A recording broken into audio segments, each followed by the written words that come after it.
एक देश था जहाँ रात को तारे जैसे छोटे जुगनू बनकर खिलते थे। वहाँ एक लड़की इलारा नाम की रहती थी। वह अलग थी क्योंकि उसमें जादू था।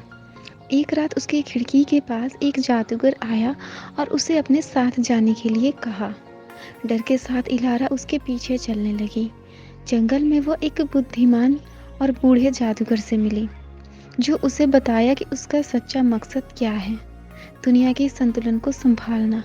उसने इलारा को डीमन ऑफ डार्कनेस के बारे में बताया। वह एक भयानक राक्षस था जो दुनिया की सारी रोशनी को बुझा सकता था।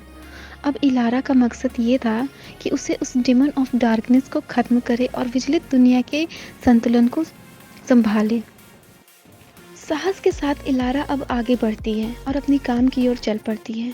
इलारा की यात्रा आश्चर्य से भरी हुई थी। रास्ते में उसने पौराणिक प्राणियों, प्राचीन आत्माओं से मिलते हुए अपने जादू की गहराइयों को जाना।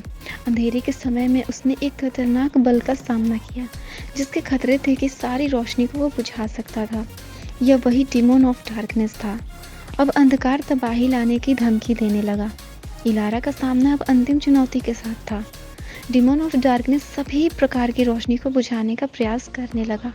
तब इलारा अपने दिल की शक्ति और अपनी आत्मा की शक्ति के साथ जादू की एक लहर शुरू करती है, जो कि अंधकार को निकाल के फेंक देता है।